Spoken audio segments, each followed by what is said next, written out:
Hi, gang. It's Patrick. And JT. Coming up on today's episode, we're diving deep into the movie 20,000 Leagues Under the Sea with special guest Vincent from the Camp Kaiju podcast. As always, we discuss the latest Disney news, and we close out the show with some quick D. All that and more on today's episode of Gays Do the D. To all who come to this happy place, welcome.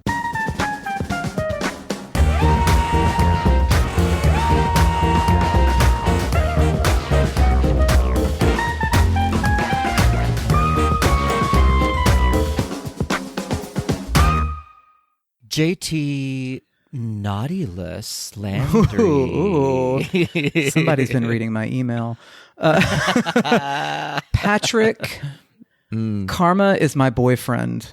Karma is a god. Karma is the breeze in my hair on the weekend. Karma's a relaxing thought. Aren't you envious that for you, it's not sweet like honey?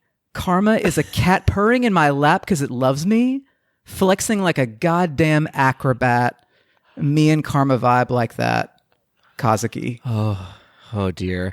I have to believe this is a Taylor Swift quote. It is. I am wasted on that. I know, but I know it's not wasted on our Swifty Tweedles out there. Fair. And I am still in my Eras Tour era. Still great. riding the high of being present at the Eras Tour. So I just had to Got it. You know. That's fair. Yeah. That's fair. And I'm just high. Well, we're matched. Yes. I mean, you know what? As long as we're both high, that's fine. On whatever you need to get high on.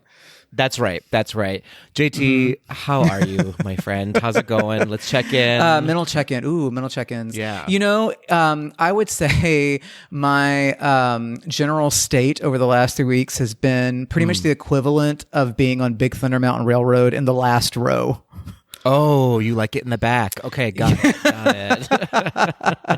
Yes, it has been a roller coaster. Okay. But you know what? I'm good. And today I would say I'm at an 8 today. An 8 out of 10 in positive? Yeah, or an 8 no, out of 10 in chaos. No, positive. Okay. Yeah. Okay. Yeah. Great. That's fantastic. Well, that is. I mean, I can't even say. I don't remember the last time I was an 8 out of 10. I think it's because it's Friday afternoon. Well, it's Friday evening, and yes. the weekend is here. And yes, Yeah. Summer is almost upon us, and yeah, It's happening. It's happening. It's happening. I love it. How are you? You know, I'm good. I kid when I say I haven't been an 8 out of 10 in a long time. You know, things are just in a calm space right now for me, which is great. That is maybe the best place I choose to be. It's just like there's no chaos, there's no like highs and lows. It's just a nice Steady, spot even keel. right now. A steady, even keel. Absolutely. So, yeah, nothing to report necessarily, Okay. which is a-okay for me. No news is good news. No news is good news. Well, let's wait for that because the news coming up is not great news. No. But That's true. Plenty of bad news. Stay tuned. That's your thing. plenty of bad news ahead. Yeah, if you get high on bad news, boy, are you in for a treat today. It's very true. It's very true. But I will say we have some mental health checks from our Tweedles coming in, and they're all celebrating. JT, all of our Tweedles are celebrating this week. If they're It's very celebrating, exciting. I'm celebrating. Fantastic. Do you want to kick us off into this Yeah. I'm celebrating section today? I would love to. Let's do it. So let's kick it Great. off with at Dogwood Fire, who is flying from Edinburgh. Notice how I pronounced that correctly. Flying from Edinburgh to Barcelona to go on my first Disney cruise. Ooh, Very exciting. Fantastic. Is Very that exciting. Barcelona or Barcelona? Oh, I think if you're pretentious and American, you say Barcelona. Yeah. And if you're authentically from Barcelona, you say Barcelona. And if you're Otherwise, just say Barcelona. yeah, just, you know what? We're going to say Barcelona here. That's right. That's where we are. Moving on, we have at a Hickey Photos saying, oh dear, Oh, no. saying the Vanderpump Rules finale, Oh, boy. greatest TV moment of my life. I will say, I watched it, and boy, was that an epic episode. Listen, I have friends that are into this, and so I tangentially am aware, just in the periphery of my, awareness of this whole scandal going on, and it is pretty juicy. It's a lot. It's the most. They're doing the most right now on Vanderpump Rules. Truly. At Jo Beth Ann. Hello, Jo Beth Ann. We love Jo Beth Ann. Daughter Katie graduating high school, completing CNY, which is Certified Nursing Assistant, I guess, certification, and Girl Scout Gold Award. Congratulations, Katie. Ooh, congratulations. Way to make the rest of us look like we were doing nothing with our lives. I know, I'm literally doing nothing compared to that. Yeah. Absolutely. Moving on, we have at Wish Upon a Mom saying the school where I teach is having its second annual Rainbow Run, raising money for the Trevor Project, one of my very favorite organizations. Yeah, congratulations. Awesome. At Drew.jpeg. Love that. Having seen Sasha Colby, Brooklyn Heights, Taste, and Gigi Good perform. Listen, I love Gigi Good. I love Brooklyn Heights. In fact, Brooklyn Heights used to be a resident queen down at the local drag bar where I live. Shout out Brooklyn Heights and shout out Play in Nashville. So that's very exciting. Very exciting. Yes. Amazing queens. We also have at the Disney Parks teacher saying, I had to have a lot of, difficult conversations at work, and they went pretty well. All right, Anya. Courageous conversation. That's right. Do you ever have to take that crucial conversations course in HR? All I learned was sandwich it with compliments. Yes. So you start with a positive, put in a negative, and then end it with a positive. That's all they'll remember. That's right. But if you were trying to let them go, then they might still show up to work the next day. At Bourbon Plant Guy, I love that name. My partner Jonathan's graduation with a BS in nursing, so freaking proud, and we are proud of your partner too. Congratulations. Yeah, come on, nurses. Come on, nurse. Get to work. Moving on, we have at KDevo11 saying last 7 days of school, but in podcast time, last 5 days of school next week. Thank you for doing the math for us. Because I couldn't. I wouldn't be able to know. At CRoss22, mental health staycation at Coronado Springs this week before going into the busy season. Ooh, man. You're speaking to us, Coronado speaking Springs. Our language. I hope part of that mental health staycation, if you partake, is going to be upstairs at Dahlia Lounge. Absolutely. That's where you can zone out and get very drunk. Get very, very drunk. Yes. Yep, absolutely. And last but not least, we have at Hybidande saying, I bought my ticket to... Oh, this is with you. I bought my ticket to go see a Goofy movie with JT. Come on. Aww, very fun. adorable. Patrick, do you know about this? I don't think you and I have talked about this. So another friend of mine here in town, we were actually waiting to watch Guardians of the Galaxy, and he was like, did you see this? And our local art house theater, which is called the Bell Court, they have amazing programming. They are showing a Goofy movie on the big screen with, in person, Jason Marsden. No way. And is it Bill Farmer, the voice of Goofy? Yeah. They will both be there in person, and I think they're zooming in or something with the director of a Goofy movie. Wow. So that's incredible. Yeah, I know. So, that'll be really fun and exciting. Yeah, I think you dropped a brag right next to you. You better pick it up. Yeah, hold on one second. Let me get it. You dropped it. No, fantastic. You'll have to report all about it next time we see you. Amazing. Well, congratulations, everybody. Thank you for letting us know about your celebrations. Keep sending them in. Speaking of celebrations, it is almost time for Gay Days in Orlando, JT. It's Gay Days. I love they do need a theme song, don't they? I know. I think I just gave them one. Yep. You're welcome. Yep. I hope you're listening. So Ryan and I will both be in Orlando in the parks for Gay Days. I will be there June 1st through the 5th, I believe, so just a little bit past Gay Days. So if you're going to be there, let us know. Hit us up on Instagram, drop into our DMs, and we will find you, give you a button, give you a hug. You can buy us a drink. I'll allow for it if you need to. Should be so much fun. So yeah, let us know. We will post pictures of where we are, what we're wearing, so you can find us easily. That sounds weird. To say. So you could hunt us down in the parks. Hey, listen, I would love to be hunted down. Fair. Yeah, I guess it depends on who you are. Yeah. We will let you know. No, Yeah. just kidding. It should be a great time. So let us know if you're going to be there. I am so jealous and so bummed that Kale and I are not going to be at Gay Days. I know. We tried so hard to get you there. I know. It was almost a reality. I know. I blame myself. It's very we'll true. be there in gay spirit. Yes, you will. Yes, you will. All right, well, moving right along, JT, we have some listener feedback from our last episode. Do you want to kick us into the listener feedback? Let's do it. Let's see what these Tweedles had to say.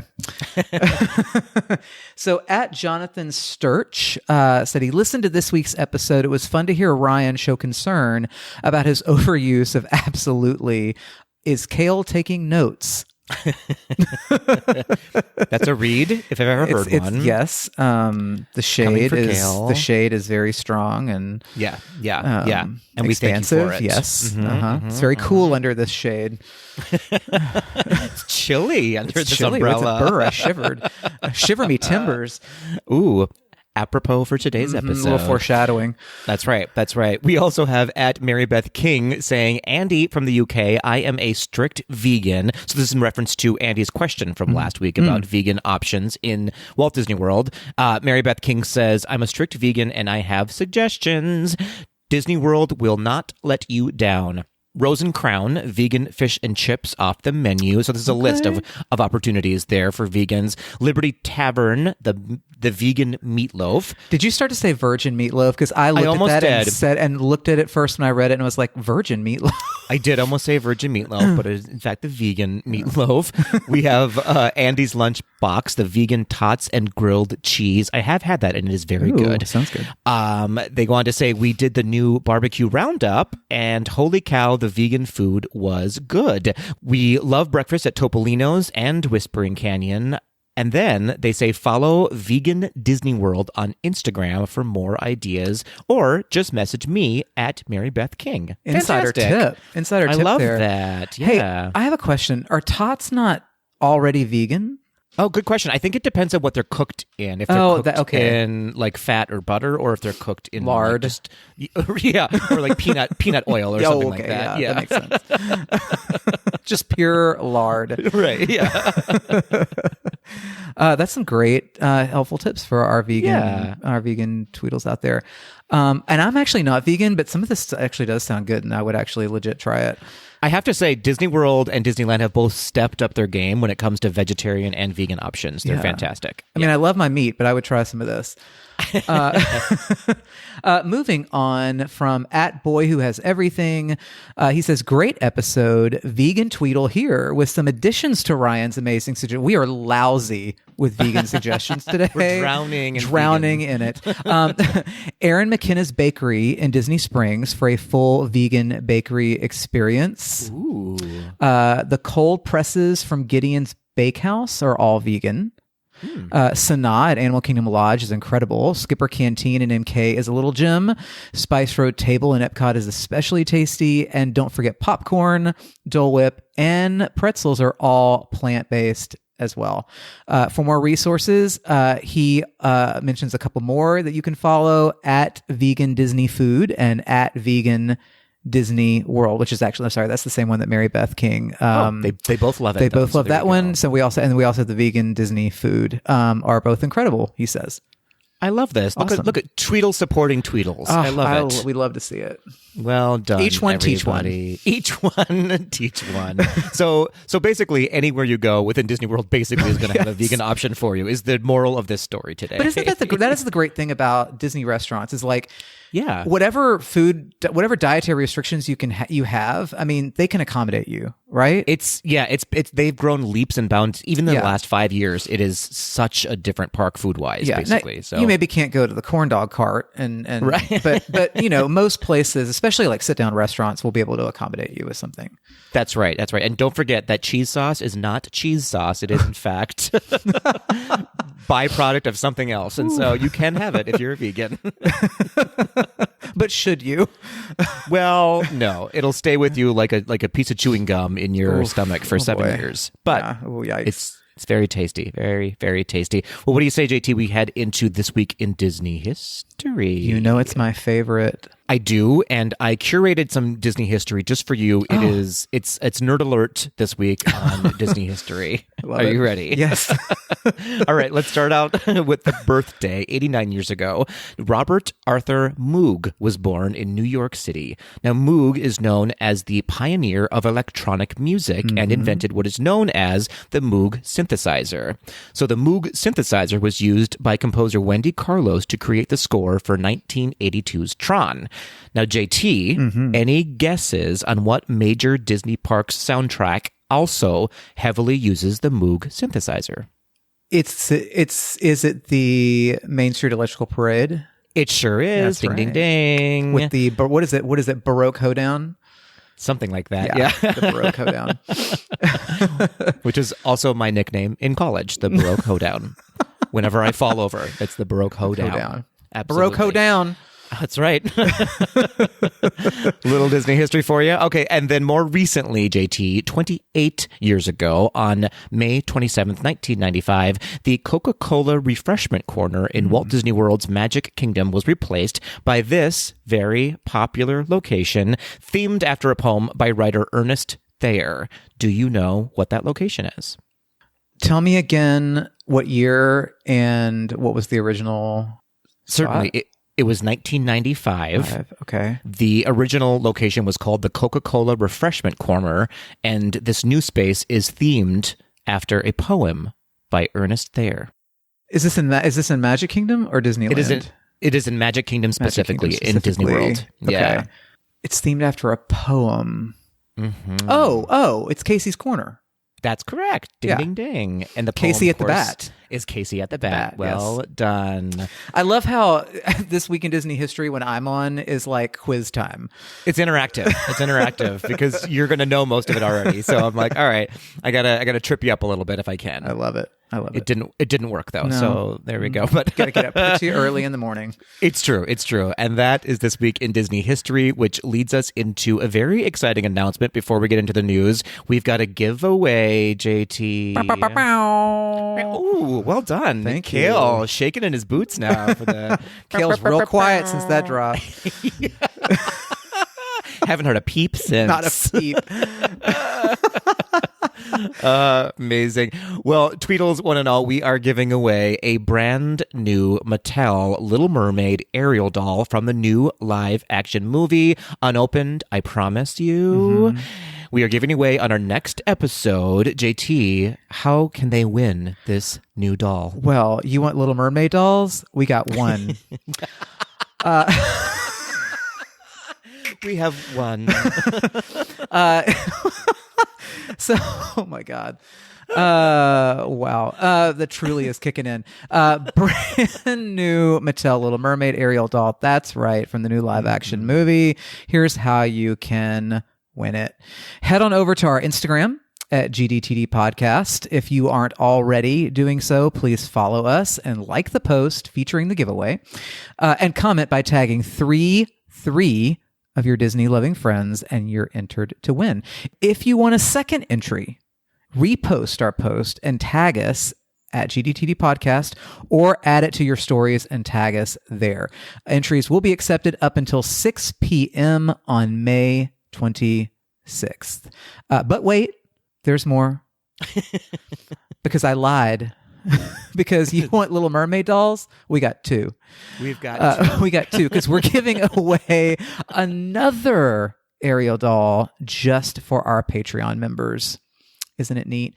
Patreon members, you are already entered to win. You do not have to sign any contract giving away your poor unfortunate soul. You are already entered to win. Patreon members, you can still enter in the main lottery for the general public. If you aren't already a Patreon member, you can still join before May 26th, and you will be automatically entered to win this drawing as well. If you would like to become a Patreon member, it's super easy. Just go to gazedothed.com and click on the donate button. Winners of both drawings will be announced on our June 5th episode, kicking off Pride Month and featuring a review of the live action Little Mermaid. Both winners will be contacted via Instagram shortly after that to get their mailing info. And this giveaway is in no way affiliated with or sponsored by Disney, Instagram, King Triton, the Kingdom of Atlantis, Ariel, Prince Eric, or Ursula, the Sea Witch. Right. Or Mattel. We should say Mattel. Or Mattel. Let's not get sued. Let's not get sued. No, Mattel has nothing to do with this. This is very exciting. No, these dolls are beautiful. They are gorgeous. If you have not seen them, they're absolutely stunning. And actually, we have 3 dolls, but by the time this episode drops, it'll already be gone because it's going away to one of our Tweedles who hopefully has joined our Gays Read the D live Zoom event on Saturday, March 20th. So it already happened by the time you're listening to this, and it's already been giveaway. You want Little Mermaid Ariel dolls? We had 3. We had 3, but now we have 2. I love it. So hopefully this will create a frenzy amongst the Tweedles and Instagram. We're going to shut down Instagram with this, I think. I think so too. I mean, I just, it's really incredible. And I hope people realize how just amazing it is. And how amazing we are. I hope they realize that, how amazing we are. we don't reprimand our Tweedles. We give them dolls. We do. We just give them dolls. It's over for the dolls. It's Valley of the Dolls up in her. Valley of the Ariel dolls. Wow. I love it. Wow. Oh, we were off the train. We need to get back on. Yeah. Let's teach the children next and head into the news and depress everyone majorly. Oh dear. Oh boy.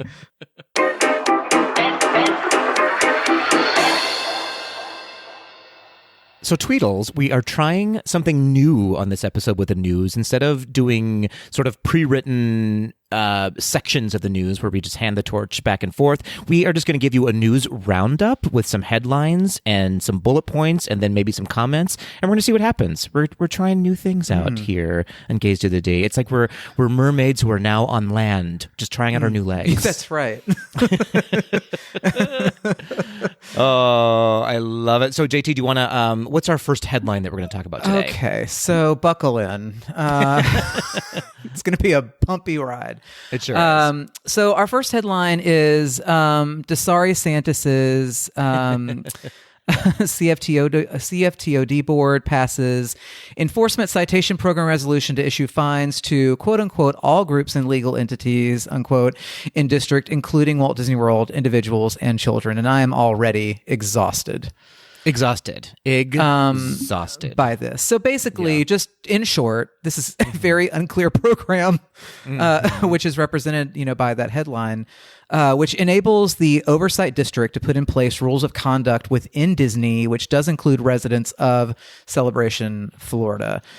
This could include behavior within the theme park, within Disney Springs, and any residential areas within the district. What the codes of conduct include is not clear. I'm sure I would have probably violated a couple of them.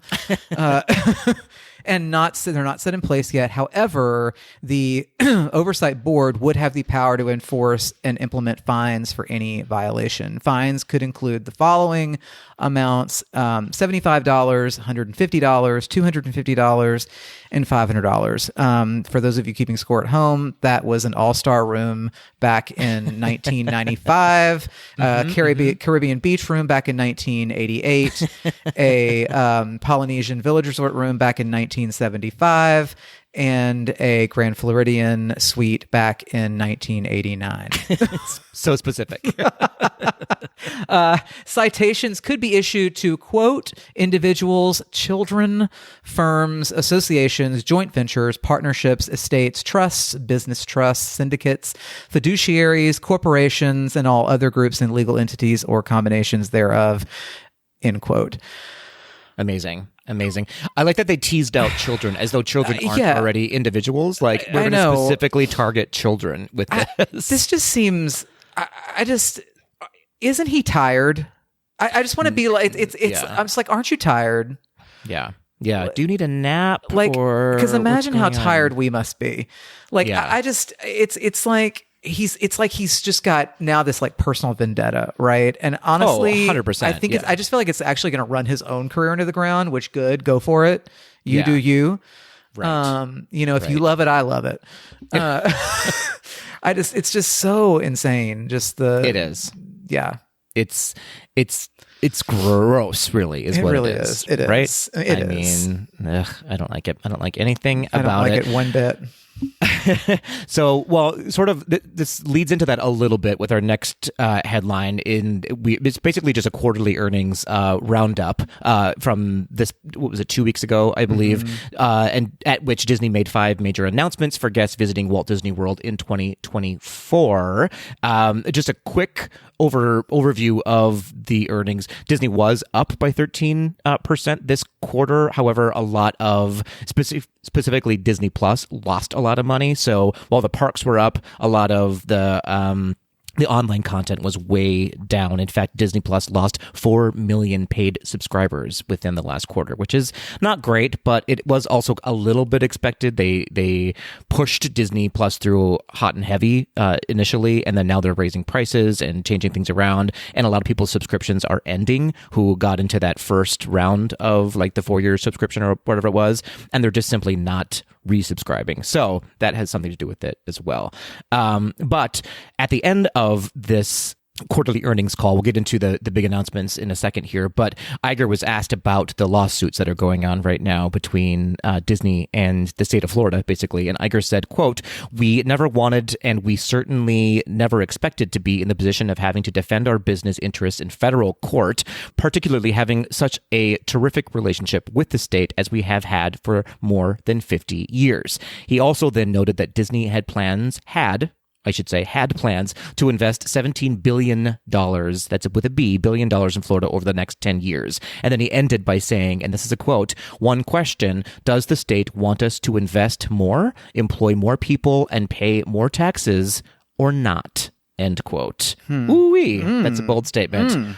Bold statement. So they came to play, and we'll find out more about that in a couple of seconds here.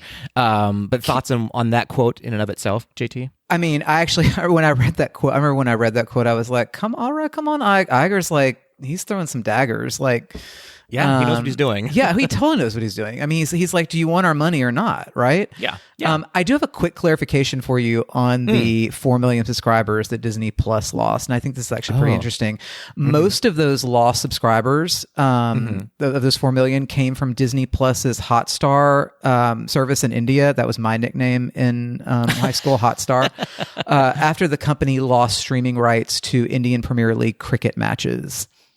Oh. But they did lose about 300,000 customers in the U.S. and Canada when they rose prices. Interesting. Okay, well, noted. But that's still a hefty number of people. That they, absolutely. They lost. Yeah. All right. So moving on to the big announcements that they teased us with at the quarterly earnings call.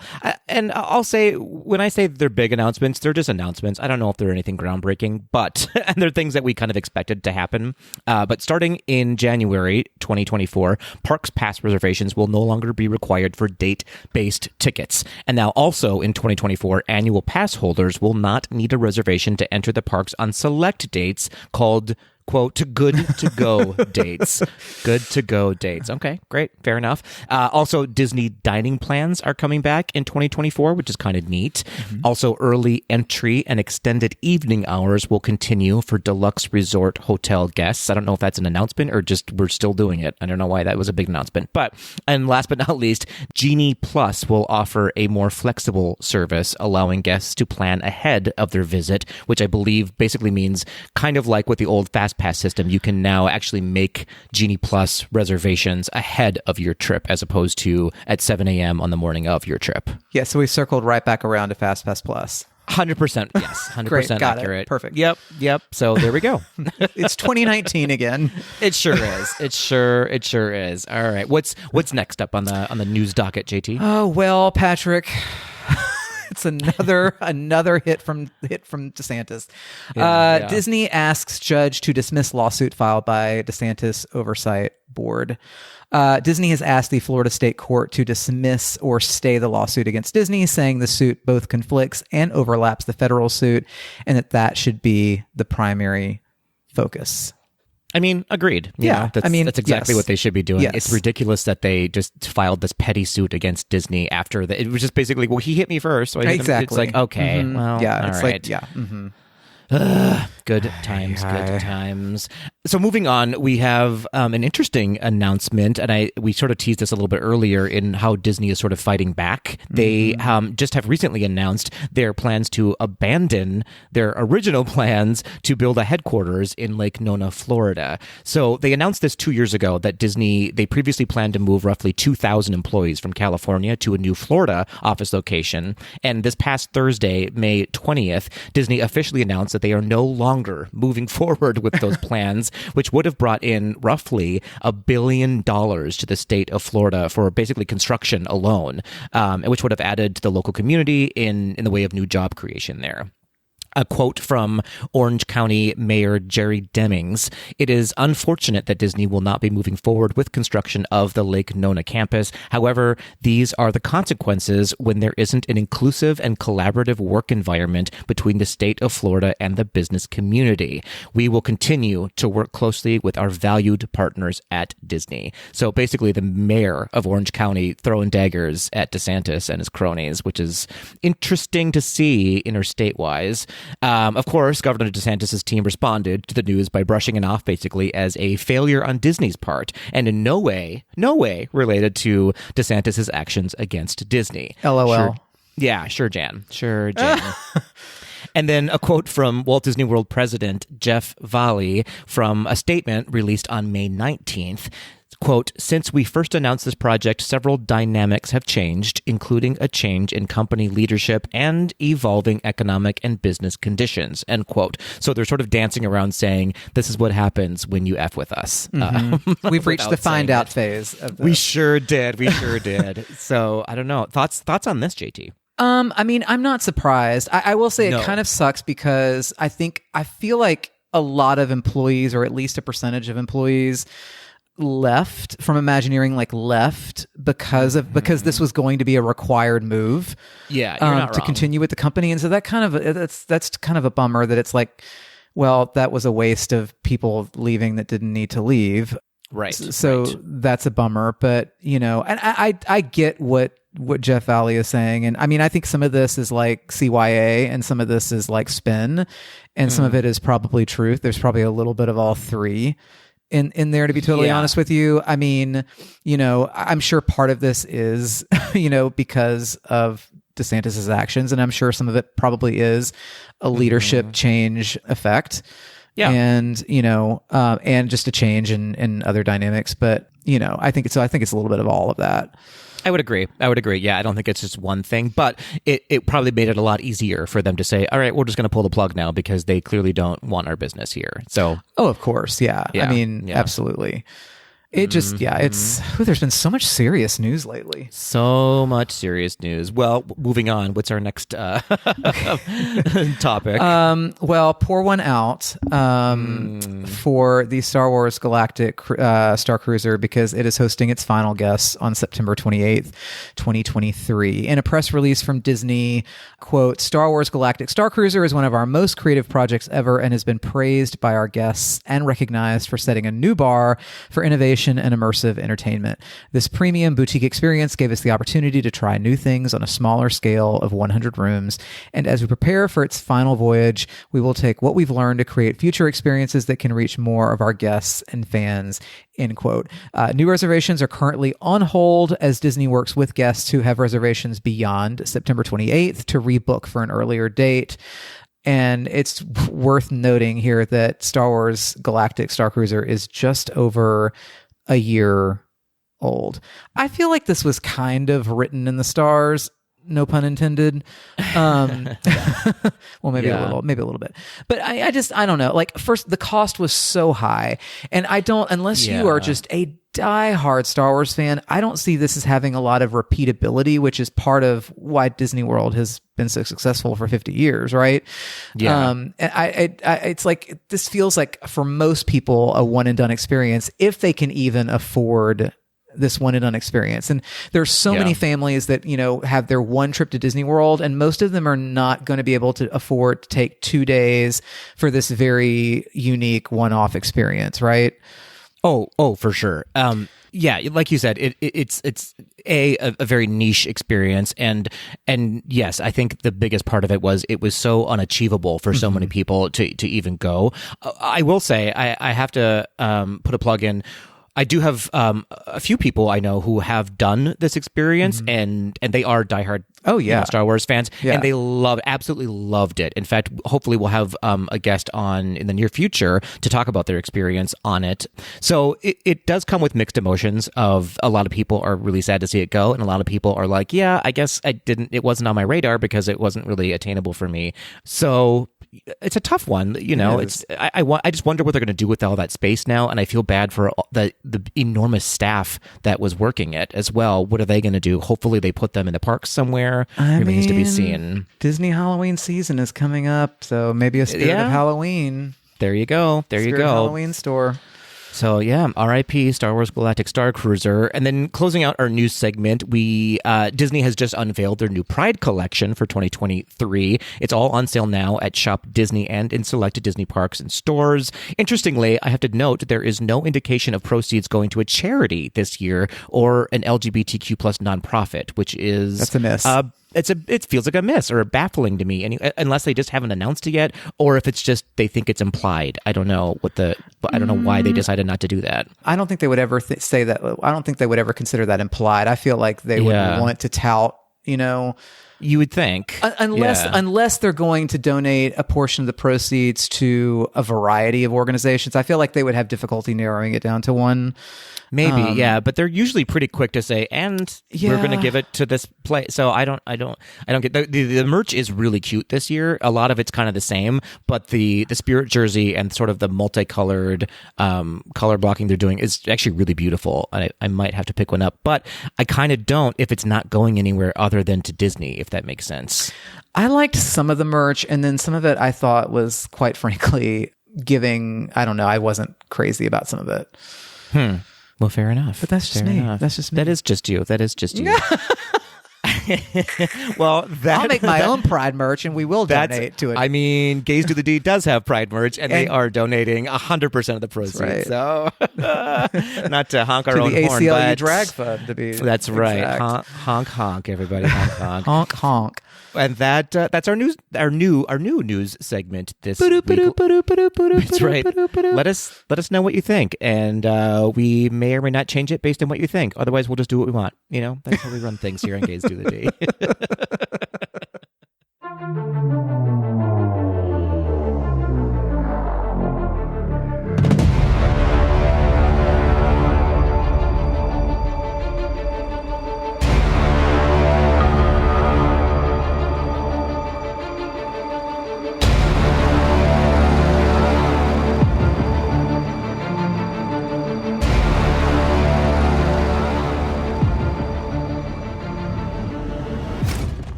Tweedles, one and all, we are diving deep today in the... I don't know. Do I want to say fantastic movie? In the classic Disney movie. A fantasy movie. A fantasy SEA movie, 20,000 Leagues Under the Sea. But we have a very special guest with us today, and that is my dear friend, Vincent, who is a co-host of the podcast Camp Kaiju. Vincent, welcome to Gays Do the D. Hey, thanks, Patrick. Thanks, JT, for having me. Thank you, all you Tweedles, for already putting up with me and my shenanigans. I am the co-host and producer of Camp Kaiju Monster Movie Reviews. Okay, so tell us what that is all about. I know about your podcast because I happen to enjoy you as a friend, and I enjoy your podcast, and I enjoy monsters. But some of our Tweedles may not know, and JT may not know. So let us know what your podcast is all about. You assume I'm ignorant. Yeah. Yeah. You all said it, not me.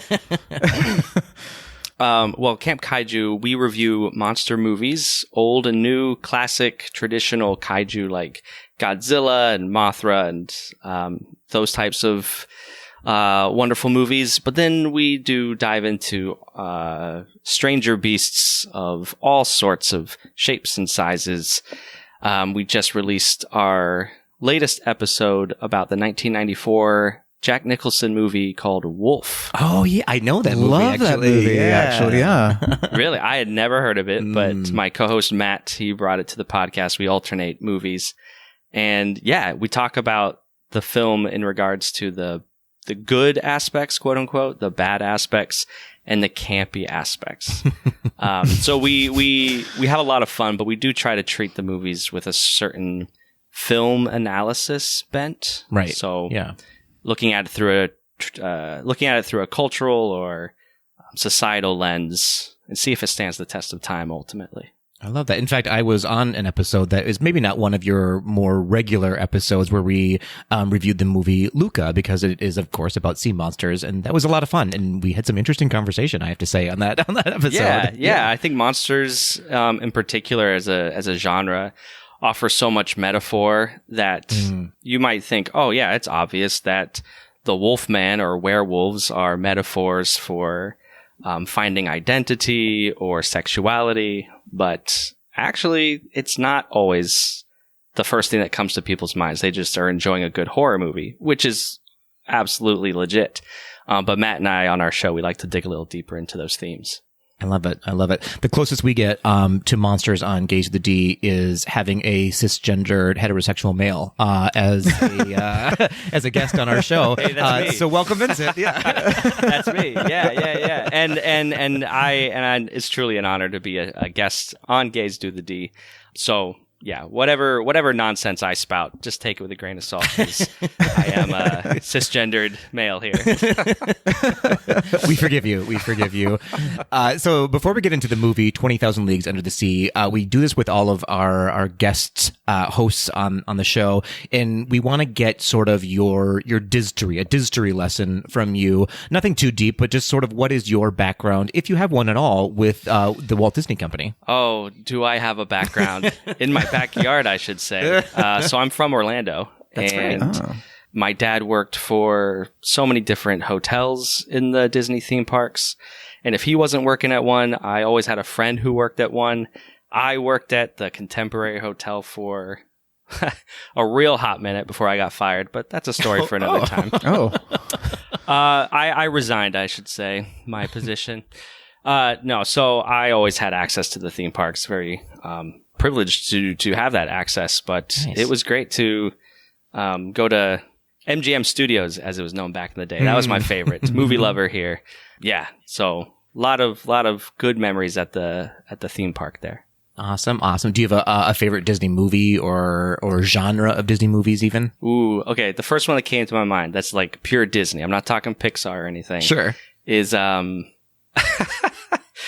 Fox and the Hound. Aww. We'll yeah. always be friends forever. I'm a fan of that like 70s, 80s low point in the Disney franchise. The Disney canon. Yeah. Like Robin Hood. Oh, yes. The Adventurers. The Rescuers? Yeah. Yep. Clearly know that one very well. Oliver and Company I just rewatched. Such a good movie. It's such a weird movie for Disney. It's but... not a masterpiece, but yeah, no. There's enough. Yeah, there. It's definitely one of those movies that you can tell, like, oh, all of these artists left immediately after this movie and went on to a very different company that had very similar movies to Oliver and Company. Yeah. Oh, I love it. All right, well, welcome. Thank you so much for being here. This is a movie that we wouldn't necessarily review on Gaze to the D. This is, in fact, our first foray into doing a classic live-action movie here on the show. We're 200 some episodes in and we've never reviewed a classic live action movie. And so this is right up your alley because it's about monsters. And JT, this is right up your alley because on your podcast, The Disney Buzz, you often review classic live action Disney movies. So We do. I am the new one to the game here, so you'll all have to sort of lead me in. I do want to preface what we're about to talk about in 20,000 Leagues Under the Sea by saying there is a very problematic scene in this movie that really rubbed me the wrong way when they went and saw the quote unquote the natives and or the cannibals basically on an island. They are depicted, and I just want to give this as a plug of like, we are not endorsing this. They are depicted.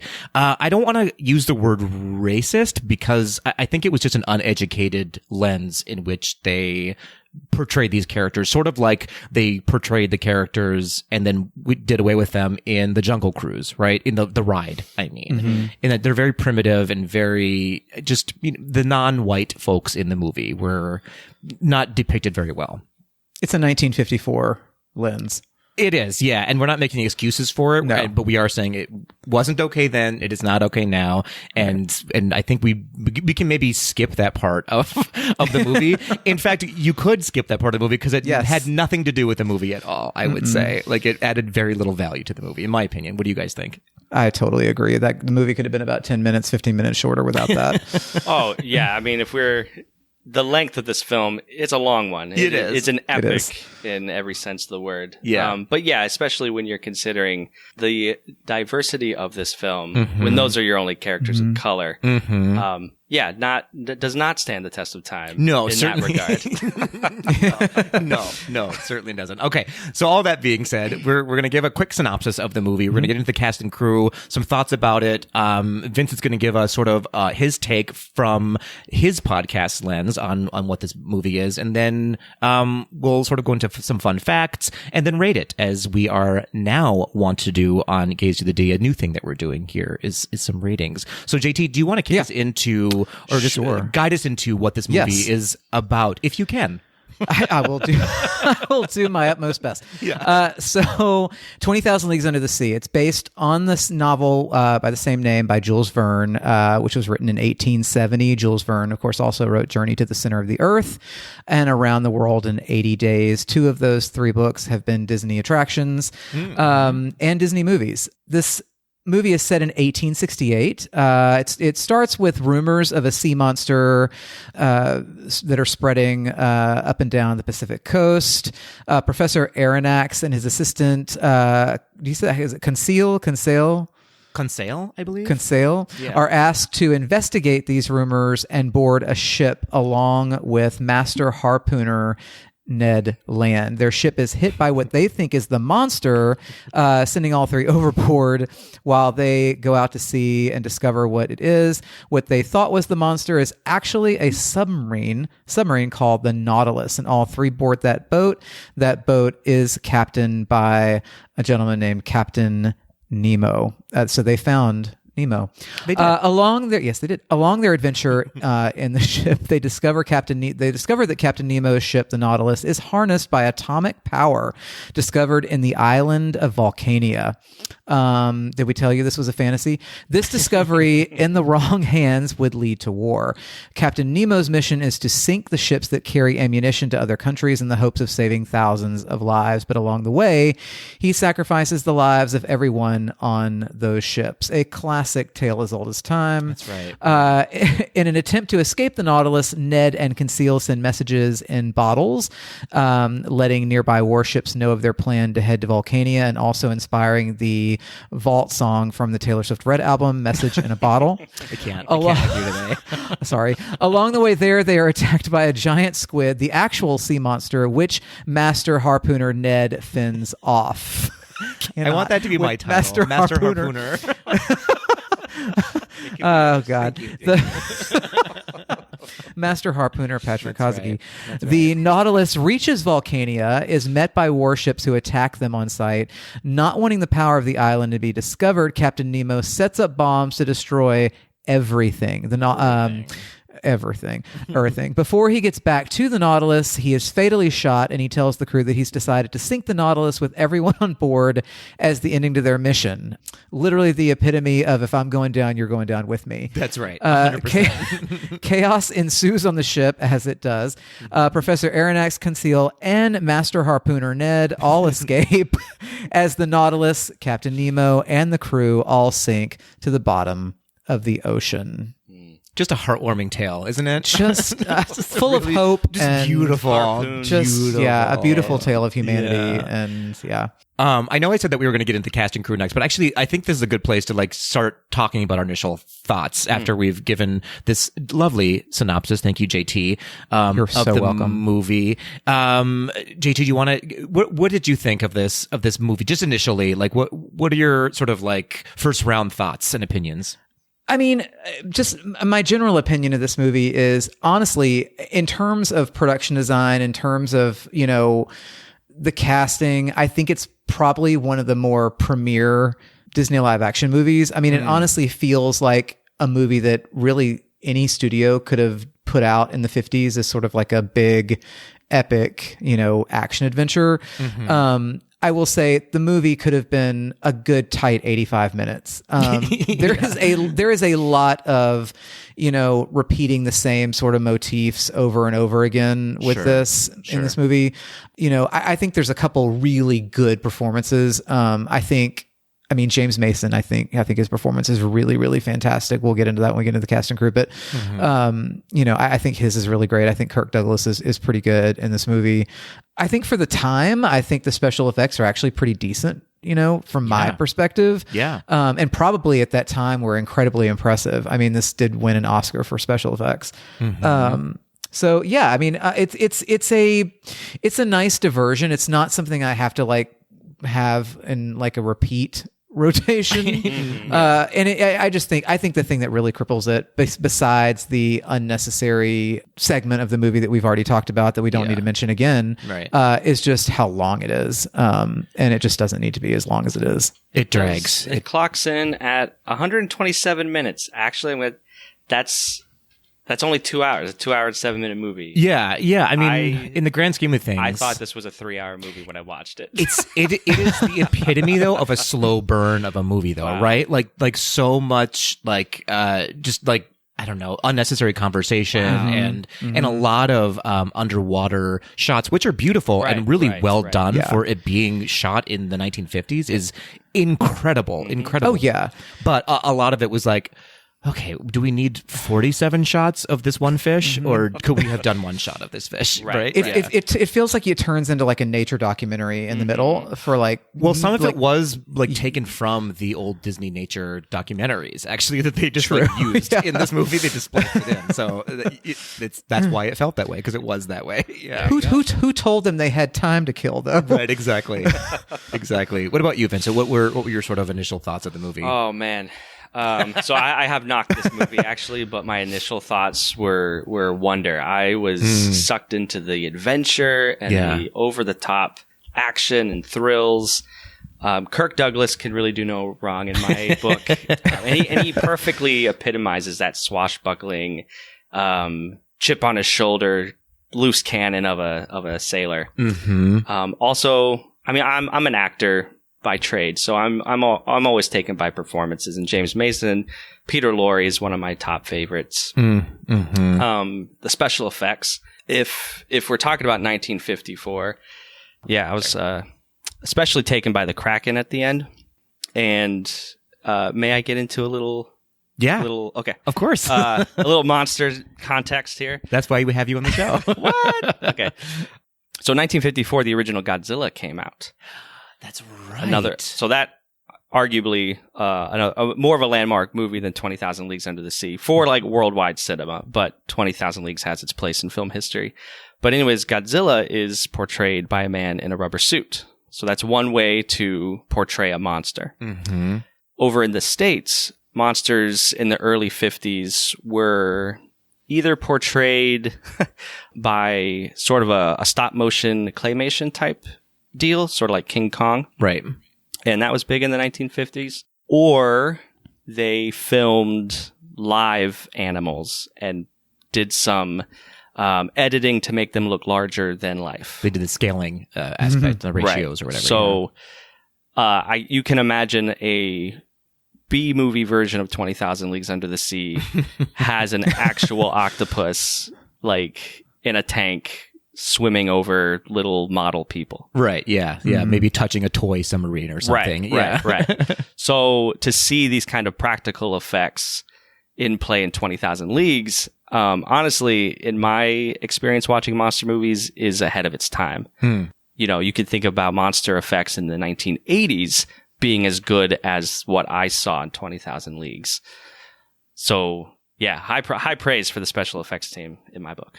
Agreed. Wholly agreed. It felt to me, watching it, felt like, save for the underwater sequences that had to be done via film, this almost felt like a play to me, if that makes sense. It felt like you could see this on stage somewhere. Yeah. In that, like, the giant squid, the Kraken, was really well done. I was like, this is top notch. There are like several, like tens of people operating this big, huge, Right. which is a lot. I mean, like, it was enormous, the scale of this thing, on the actual scaled Nautilus that was holding, 20 men at the same time, with incredible With in the size. waves and the rain. With the waves and the rain and all of the and they got multiple shots, and it was pretty incredible. I wish there was more Kraken in this movie. Yeah, it is such a small part of the movie, yet it is They do save it to the end. Yeah, they save it for the end, but it is the part that everyone remembers is the Kraken. Like, when people left the theaters at the time, they were all talking about the special effects of the squid and how real it looked.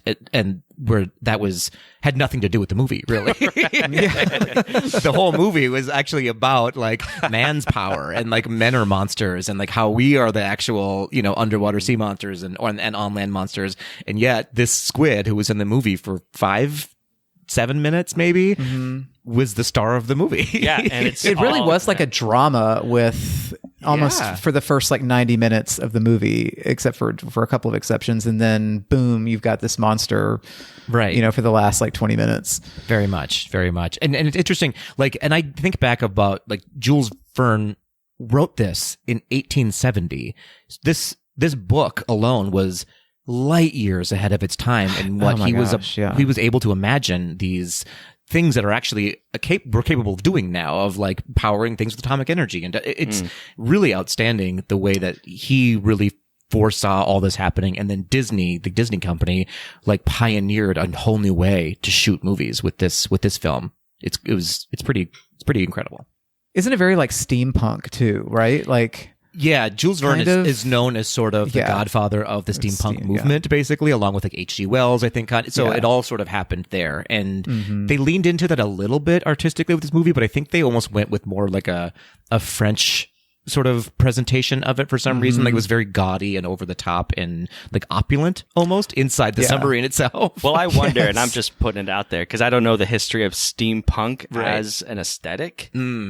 Like, I feel like maybe it's a relatively recent thing. Like, nobody had a name for what Jules Verne was doing. For sure, yeah. But now we're like, oh, it's steampunk. But maybe in 1954, Disney didn't know what that was. Oh, very much no. Yeah, I think steampunk is more, the way that we think of it now is more of a modern term. And we're sort of taking from what they were doing, which was ahead of its time, and like flipping it and imagining, like, what if the future actually looked like the past, with futuristic elements, kind of like Tomorrowland within Disney World, right? And Disneyland. Can I ask the Disney experts, where was the Walt Disney Company in the early 1950s with its studio movie making?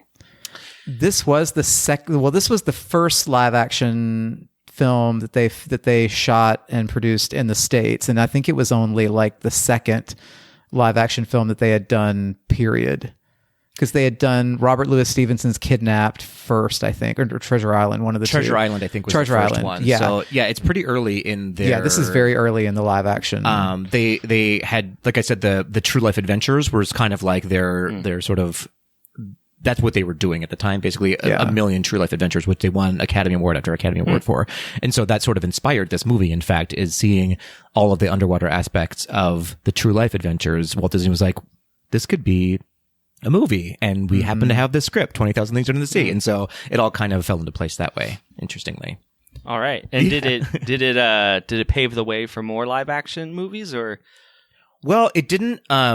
It did well critically. It didn't do well financially necessarily. It was the most expensive movie of its time at the time. Wow. And I think it lost $1 million, which at the time is a lot. But I mean, that being said, it still, like, got a lot of money because earning $8 million or like in ticket sales is huge, even though they lost $1 million on that $8 million. Yeah.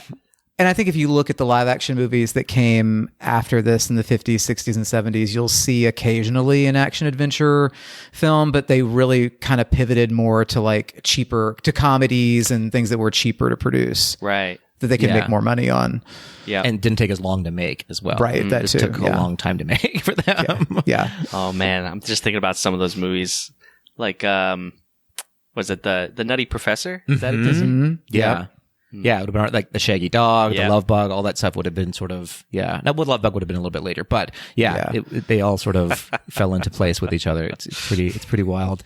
Well, let's start talking about the cast and crew a little bit. It's not a huge cast. I mean, there's a lot of people in it, but it's a very small cast in that there's only like 4 main actors, and that would be Kirk Douglas, who plays Master Harpooner, Ned Lander, who interestingly was kind of, I mean, he wasn't brand new. He was about 6 years into his career at the time.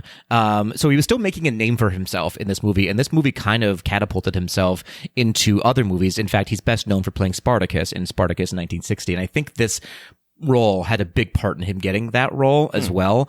JT and I were joking earlier that it was almost like they were playing a drinking game in that everyone take a shot every time he takes his shirt off in the movie because he just couldn't keep his clothes on. Like for no reason, he would just take his shirt off. Yeah, for no reason. Also, fun fact, in the original script, there are no women in this movie at all. And he insisted that there be women at the very beginning just so he could prove to audiences that he was a ladies' man, basically. And so they added 2 women with no lines, just on his arm at the very beginning of the movie for 35 seconds of the movie, and they let him do it. They were like, okay, great.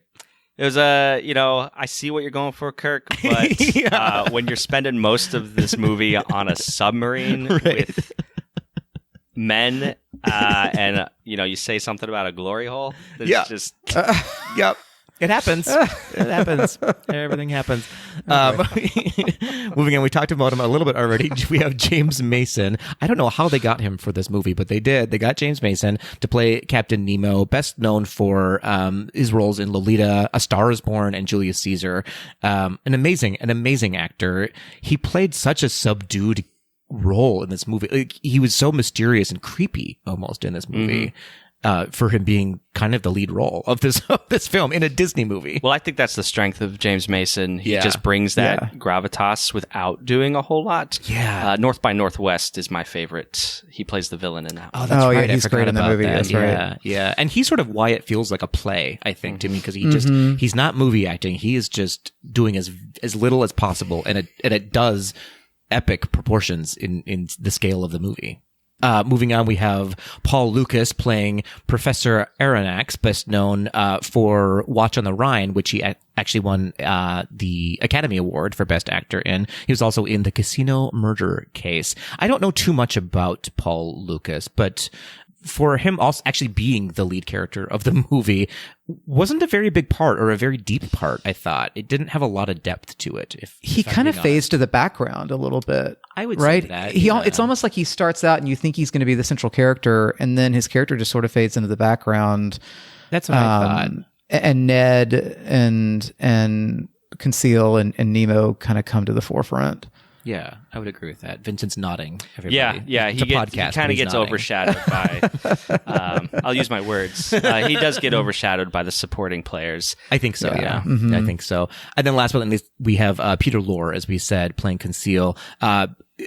If you don't know Peter Lorre, you do know Peter Lorre. You've heard his voice many, many times, I'm sure. Yes, hi, I'm Peter Lorre. That's a very good impression, actually. Oh, that is really good. He always plays that kind of creepy guy a little bit, which was weird to see him in this movie because he wasn't that. But it's still his voice. But he played a very kind of subdued character for the roles he usually plays. Against type, for sure. Yeah. He was in The Maltese Falcon, which it's unmistakable role, unmistakable voice that he uses. That Arsenic and Old Lace, Casablanca. He's very LeFou, basically. If you were to compare him to a Disney character, that's he would be. Yes, Peter Lorre would be cast as LeFou today if he was alive. And he does a great job. I really like him. I don't know what it is. He's just a very specific character actor, and he was well suited to this role. I feel like he brings such a gentle a gentleness to the film. Yeah. Which is like a really nice contrast to all of the manly man stuff that Douglas is bringing to the movie. Yeah, that's a really good point. And I really like their chemistry. Me too. They were very Gaston and LeFou, basically the two of them together. It was a really funny juxtaposition of characters. I liked it. So that's the whole cast. Going into the production crew, we have director Richard Fleischer, who was an epic director, directed so many amazing movies, The Jazz Singer, Soylent Green, Tora Tora Tora, Dr. Dolittle, just to name a few. He directed so many things. I thought did a great job with this movie. I mean, this was, again, as we said, a movie that kind of Disney didn't know what they were necessarily doing with this movie. Like they were kind of flying by the seat of their pants. And like, how are we going to, we have an idea, we have a script, we have the green light, and now go. And so they just kind of made it happen. And he really, pardon the pun, like helmed the ship really well, I thought. We also then have the screenplay then by Earl Felton. We have cinematography by Franz Planner, art director Harper Goff. Now we should interestingly talk about Harper Goff as the art director, an uncredited art director actually, because he was not part of the guild. Is that right, JT? Yeah. So yes. So at the time, if you were not part of the art directors guild, now he is credited as, I believe, I think he is credited as designing the production in the credits. Right. But he was not eligible for any awards or anything because he was not part of the art director guild. That's right. And Harper Goff, so he designed basically the entire movie. And in fact, the movie wouldn't have happened if Walt Disney hadn't seen his sort of storyboards that he was just doing for fun, kind of, when he was doing some of these, the True Life Adventure series, which he did a lot of. And, he designed the Nautilus, which is the epic ship that is within, or the submarine, which is, in the movie. Beautiful design. He designed all the compartments within the Nautilus. He designed the entire set, from soup to nuts, basically. And he was a huge designer for Disney parks. He basically was one of the main designers for Disneyland in of itself, and then a lot of Disney World as well. So, he doesn't get a lot of credit, unfortunately, for this movie because he wasn't in the guild. But this movie wouldn't have happened without Harper Goff. So, and he is a Disney legend. A Disney legend, Harper Goff. That's right. Yes. Sounds like it. See, I'm learning things here. Disney, I forget that it's such a... It is a movie studio as old as the MGMs, the Universals, the Warner Brothers. And its mark on like golden age Hollywood is every bit as important. But I feel like movie buffs, some like me or casual fans, can forget that. Yeah. It's interesting to, I don't know. Welcome to the Disney side, Vincent. It's fun over here. I just watched Fantasia, the original one. I could talk about that for a long time. There's so much going on. Yeah. There was a big golden age of Disney happening around that time. It's amazing. Moving on, then we have editor Elmo Williams, wonderful name, who edited movies like Roman Holiday, Breakfast at Tiffany's, Cyrano de Bergerac, Death of a Salesman. So really well-known editor, and they chose wisely with him because they knew that they were going to have a mess on their hands if they didn't have a really good editor to really put it all together. We've got sweeping music by Paul Smith, who did a gabillion movies specifically for Disney. The Parent Trap, Pollyanna, Shaggy Dog, The Great Locomotive Chase, Cinderella, Mickey and the Beanstalk, Pinocchio, just 8 million Disney shorts as well. And she specifically say he was the composer, so he composed all of those. He didn't write like the songs, the written songs that are in them, but he just soundtracked the entire movie. And they did it in a weird way, I think, with this movie, in that they showed him the movie and said, okay, now just fill in the blanks here of what we're missing. So you'll notice that there's a lot of scenes that don't have practical sounds, like the squid. You don't hear the squid screaming at you or the sounds of the squid hitting the ship. You only hear the music doing that work. So Paul Smith did all of that, which is kind of an old way, a really old Hollywood way to tell a story, which fit in great here. So that's the main cast and crew, everybody. You forgot Esmeralda the seal. I did. The cast and crew. Esmeralda the seal. Give credit where it's due, Patrick. It's true. a funny moment in the movie for sure. Esmeralda the seal. I don't know that PETA would have a great time knowing what they did with the animals in this movie sometimes, but you know, what are you gonna do?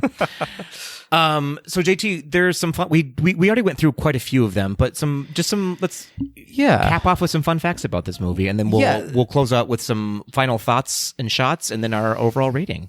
Yeah, there are some really fun facts. I think a couple things, we talked about this, but the film was inspired by marine footage and storyboards that Harper Goff had created for the True Life Adventures.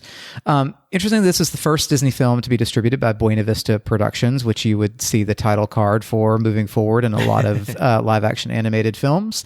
It's one of the first films to be shot in CinemaScope, which is pretty impressive.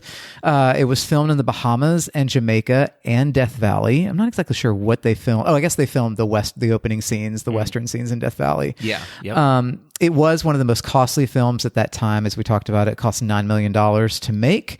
It was a commercial hit and sort of a more, it was a critical success and maybe a more moderate commercial success. The New York Times did say that this was as fabulous and fantastic as anything Walt Disney has ever done in cartoons.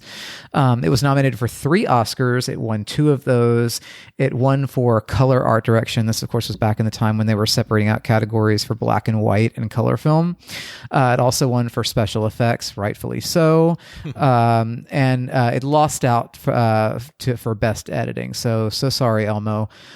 But interestingly enough, this is where Harper Goff was not adequately awarded because he was not eligible to receive the Oscar. So he did not get the Academy Award for art direction, even though he should have been included in that. And even later on, either they changed the rules or something, but he still wasn't able to get it. This was named one of the top 10 films of 1954 by the National Board of Review. And this is interesting. The shark that approaches harpooner Ned and Conseil when they discover the treasure underwater was actually an accident, but they kept the footage and used it in the movie. Happy accident for us, probably not a happy accident for Ned and Conseil. No, there was a lot of excrement in those suits, I think, after they saw that shark approach them. This is my most favorite fun fact from the movie, but the organ in the Nautilus that James Mason plays is the organ in the ballroom in Disneyland's Haunted Mansion, and a replica of it is used in Walt Disney World's version of the Haunted Mansion. I love that. Love that fun fact. That's great. Nerd alert. For those of you who have been just impatiently wondering this entire time we've been talking, a league is considered to be 3 nautical miles at sea, and a nautical mile is about 1.15 land miles. Therefore, if they traveled 20,000 leagues under the sea, they would have traveled about 68,350 miles, enough to circle the earth almost 2.5 times. Did we tell you this movie is a fantasy? But it's a hell of a title. Yeah, I mean, what would it say? 4.5 leagues under the sea? Not a great title. 20,000 is a little catchier. It's a little catchier, a little far-fetched, but I think they were counting that no one was going to know what a league means. Yes. All the sailors in the audience were like, wait a minute. Yeah, well, I don't think so. No. Did either of you go on the 20,000 Leagues Under the Sea attraction at either Disneyland or Magic Kingdom? No, I'm claustrophobic, too claustrophobic to have done that. I did once, and once was plenty. That's what I hear. Is that right? Hear. Tell me about it. I'm curious. It's just they had a recreation of the Nautilus that was partially submerged in this lagoon, and it was in Fantasyland, and you would get in, and it was like you were very tightly closed in on this submarine, and the idea was that you were going underwater, so they would you would feel like you were going underwater, and it was just sort of like an aquarium underwater kind of situation. Wow. There was a story to it too. It does not exist in Walt Disney World anymore. The attraction does exist in Disneyland, but it is now Nemo's Submarine Voyage. So it's the same kind of vibe, a little bit more fun aquarium style. And they basically took the Nautilus and sort of retrofitted it to be just a yellow kind of submarine situation. Interesting. I would yes. Yeah, I would definitely give it a shot. I think if I remember correctly, where it was in the Magic Kingdom is now where Ariel's Undersea Adventure, or whatever the long name of that attraction is in the Magic Kingdom. I think that's where that exists today. Yeah. Okay. Indeed. Yeah. Well, let's, Vincent, you already sort of gave us that, which is a great perspective of kaiju perspective. Any last thoughts and shots from where you're coming from on this movie? Yeah, I did want to mention the Nautilus itself as a sort of, I mean, it's not a living creature, but it's presented as sort of that monstrous sea leviathan, especially at the beginning. Yeah. When they don't know what it is. Right. And then if you consider, I don't know, I'm getting real film, like maybe metaphorically too far on a limb. But James Mason, he's the brains of the ship. It's his heart in there too. And certainly if he's a human monster inhabiting this crazy steampunk, scary looking shell of a monster, I think you could extend the metaphor to the Nautilus itself being a monster. I like that's an interesting perspective. Yeah. Yeah, I would. Yeah, you could almost go so far as to say like he started to turn into such a monster himself that when the actual monster did attack the ship, they didn't know what to do with an actual monster. Like they were pretending to be monsters this entire time, and then when they were attacked by a monster, they were sort of at a loss and needed the help of the people that they were putting in jail instead. And so there's an interesting like power dynamic happening there. This movie is, pardon the pun, deeper than you really think it is at first glance, Yeah, I mean, the themes of power and helping, how James Mason is playing the sort of the archetype for later James Bond villains. He's sequestered alone on this ship, and he wants to save humanity, but through the most destructive means possible. Yeah. Oof. So what's the morality? It's like you become the very thing you're trying to destroy that you hate. Yeah, very that. Yeah, because he thinks he's saving people, but he's actually sacrificing people, and Ooh, boy. So the moral of this movie is the real monsters were the friends we made along the way. That's 100% what it is. Yeah, that's right. What I thought. Love it. It's a whale of a tale. It's a whale of a tale. Oh boy, I like it. Well, let's get into overall scores then. So let's start with, as an overall movie, 1 to 5. JT, let's start with you. What would you give this movie? As a movie, I'm gonna give it a 3.5. Okay.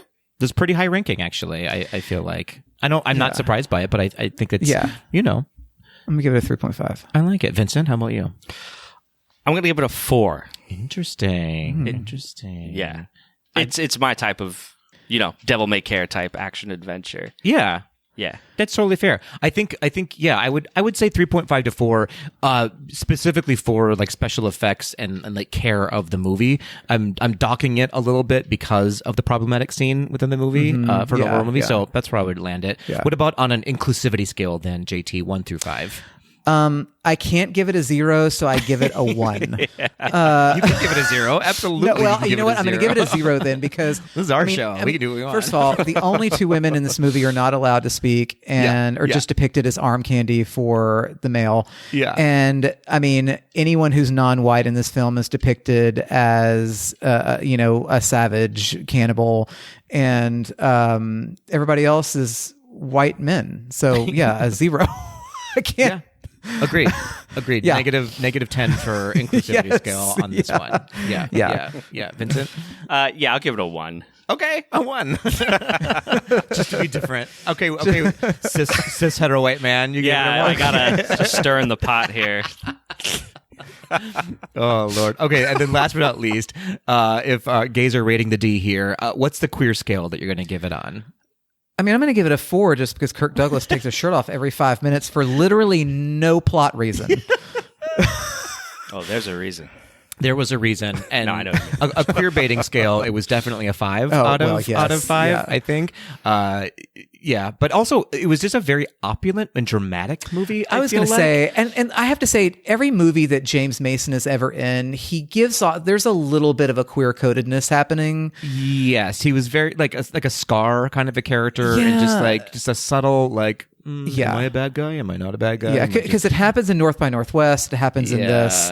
Maybe not so much A Star Is Born, not so much in Lolita for sure. No. But yeah, I'm going to give it a 5. I'm going to give it a 4, a solid 4. Yeah, and not because of like rainbow inclusivity, but because it's just very queer. It's a very queer movie. It is a very queer movie. It's a lot of men on a submarine. Yeah, right. It's sailors. They're, it's not subtle. All the phallic symbols everywhere.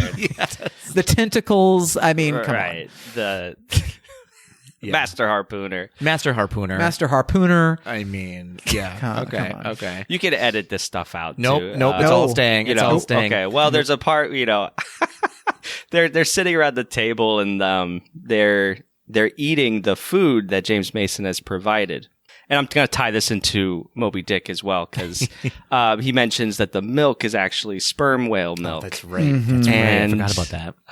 If you've ever read Moby Dick, there's a lot of readings, queer readings into that book as well. And one really well-known passage in Moby Dick is all about the sperm and plunging their hands into it and turning it into something.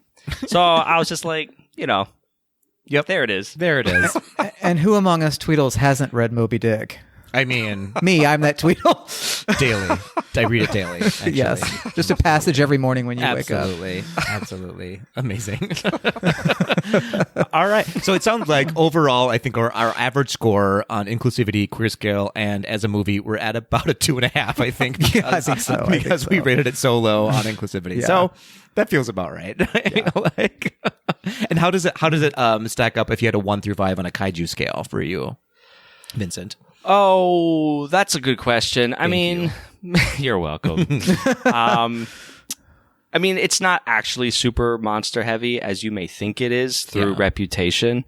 I certainly went in thinking that the giant squid would be a far larger aspect of the film. Yeah. It's not. Now, the scene it's in is dynamite.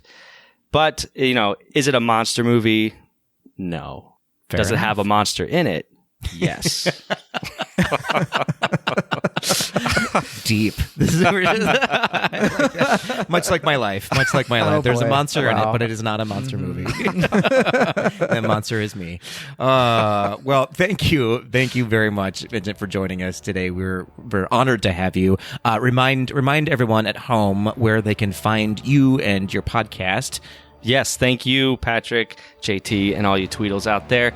You can listen to Camp Kaiju Monster Movie Reviews pretty much anywhere you podcast. You can visit our website, campkaijumoviereviews.com, for links to our episodes, other blog reviews we're typing up on a weekly basis, and information about our Patreon if you're interested in that sort of thing. So, that's Camp Kaiju, and I really can't thank you guys enough for having me on. You really can't. I can't. And we will link all of your Patreon and your website and your Instagram on our show notes, so you can find it there. You don't have to memorize it all right now. Tweedles at home. Well, that was 20,000 Leagues Under the Sea, folks. Any last words before we head into Quick D? Nope. Great. Excellent. Somewhere Kirk Douglas is taking off his shirt and filling in the silence.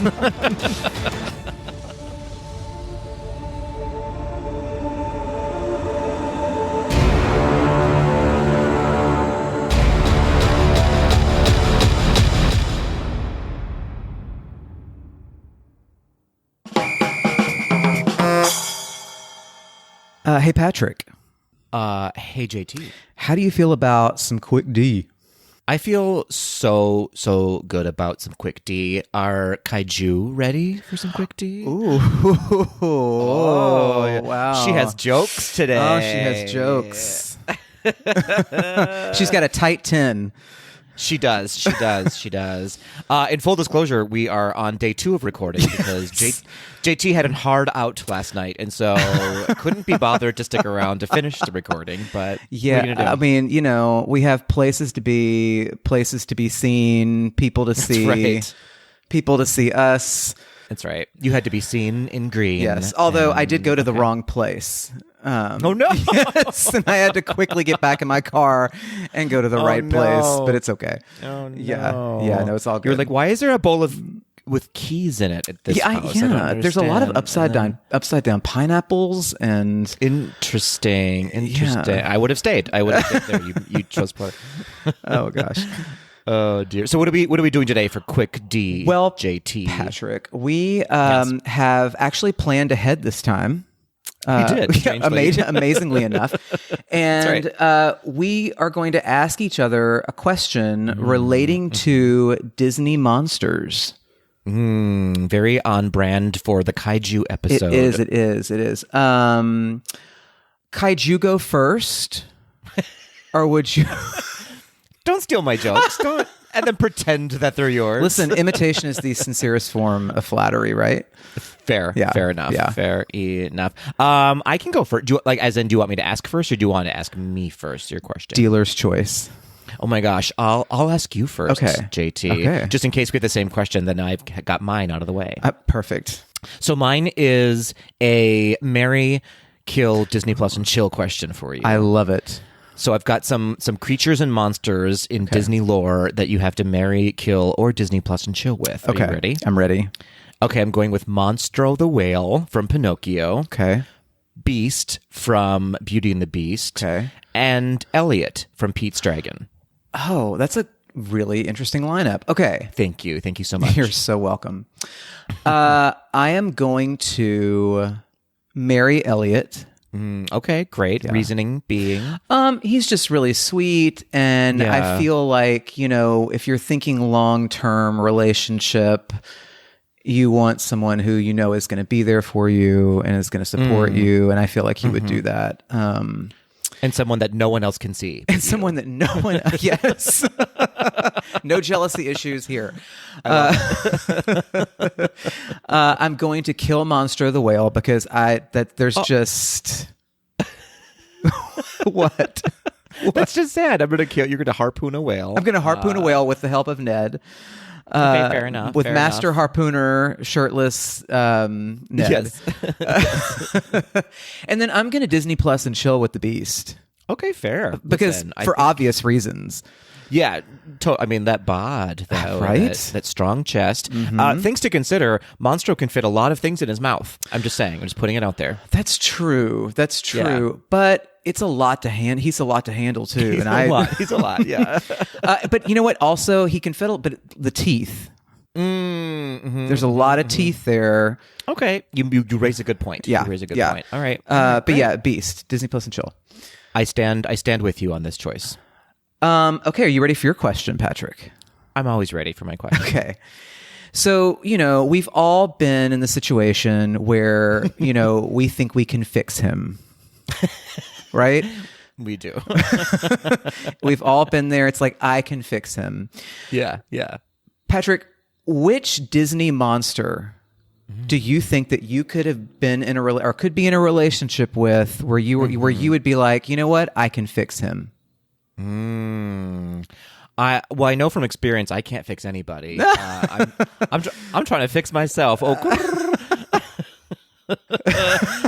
great question. Do you know who I think I can fix? I think I can fix. I don't know if this counts as a monster or not, but I guess maybe it's just down the villain. Is Hades? I think I can fix Hades. Now, I want to unpack this a little bit. What makes you think that you can fix Hades? What is it about him that you feel like you can pierce through and penetrate, so to speak? My philosophy is always, get down in the ditch with somebody. So I'm going to go down into the underworld with Hades, swim around in that swamp with him, figure some things out. I think that we're going to come out on the other side a happy couple. Either that or Patrick found dead in a ditch. Well, that usually, is really close to the case many times. Yeah. Always leave your number behind. Always let someone know where you're going to be. Let someone know where you're going to be. If you're going to the underworld, let someone know. Yes. Slip them a note, and let Hades know as well that listen, I'm here for you, but if you kill me, they're going to come for you. Tweedles, that's just a really good life tip from Patrick Koski right there. If you're descending into the underworld. That's right. With anybody. To meet somebody. To meet someone. Just let someone know where you are That's right. Let them know where you're That's going to be, and give them a That's right. timetable to check in with you if they've not heard from you. Drop a pin. Drop Absolutely. a pin. Drop yes. a pin. Yeah. You already dropped. They dropped a pin, so you drop a pin. Yeah, many things will be dropped that evening, but the pin should be the most important one Right. that you drop Yes. that Exactly. night. Okay. Yeah. I like it. I like it. All right. Life lessons here in Quick D. Life lessons here on the kaiju version of Quick D, everybody. That's what we're doing. Kaiju Imagine. Could you imagine? Vincent is probably like, if he decides to listen to this epised, he's He's probably so lost. like, He's yeah, like, what are they talking about? He's checked out. Could you imagine that? You know? No, that wasn't honestly. I kaiju show you. No, that doesn't work. Never mind. Kaiju show you the That's it. That's what I was trying to do. Thank you. We'll get there someday.